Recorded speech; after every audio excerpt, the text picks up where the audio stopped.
Hey kids, this is Ivan. How you doing? Today I want to do a video response to John, the Red Dice Diaries, and he had a video which I will link below, and it was called "What three things do you look for in an RPG system?" So I'm gonna try to keep it to three. I'm probably gonna fail, but let me just see what I was thinking of here. Let me look at it. We'll find out. I like a game. This is not surprising if you watch me make videos before. I like things to be a little bit rules light, and you know, I'm gonna kind of shoehorn in there too. It's not just that I want the game to be simple for me, but I want it to make sense to other people. I want to be able, I like a game that I can teach to other people as they're playing it. And they can learn it in about an hour as they're actually doing it. Even people that have never gamed before. I don't want the rules to get in the way. I want them to kind of work.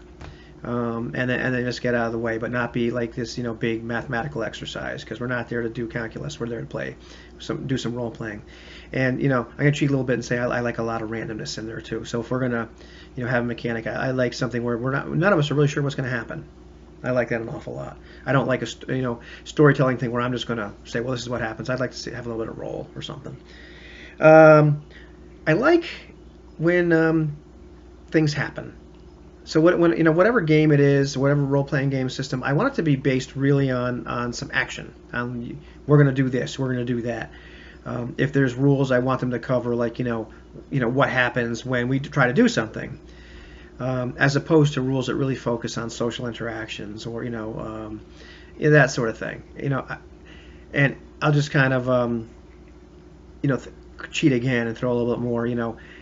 As much as I don't want the rules to cover social interactions, I'm not into a system which is all about role playing, like deep immersive role playing. I don't want to. I don't want to completely assume the mantle of the character at the table. Do I? Yeah. Do I want to do some role playing? Sure, but I don't want it about me becoming this guy. That's a little creepy for me.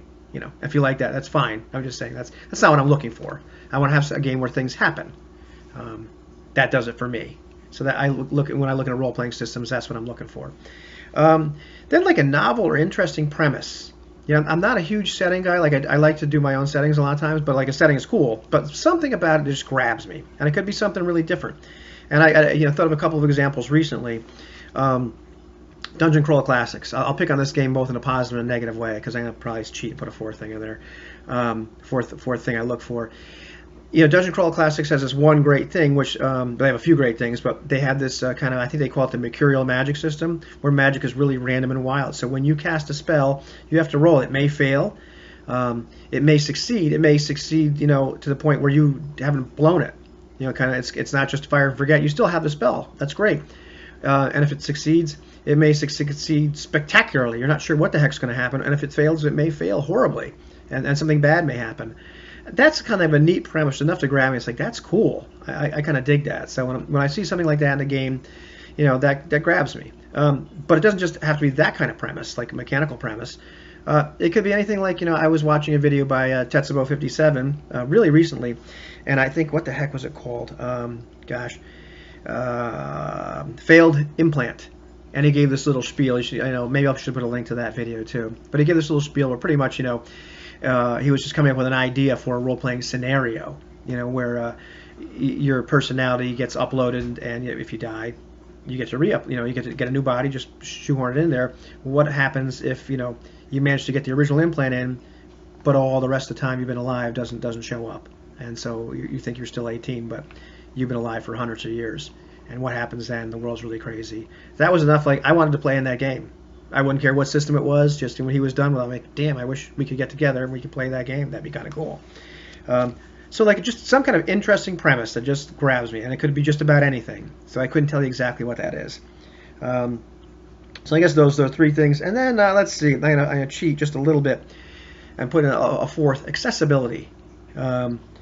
And things like having something accessible on the web in hard copy, like being able to get at it, kind of support of some kind of peers, like people that are into the game, is a cool thing. Materials, whatnot, and the stuff. And here's where I'm gonna pick on Dungeon Crawl Classics in a negative manner. The game uses really bizarre dice like D7 and D14. The D24 is actually kind of cool. I'm not really sold. I've played with a D14. I play Dungeon Crawl Classics, and the damn thing won't stop rolling.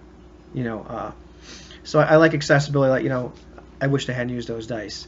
So things like that kind of take me off when it's so weird and so bizarre in terms of materials or whatever it is else is you have to use for the game. That kind of turns me off because I want it to be something that's relatively easy to get.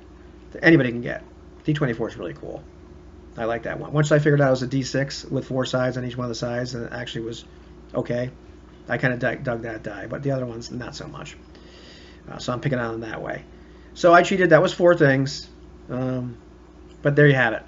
That's what I look for. I think. I never really thought about it.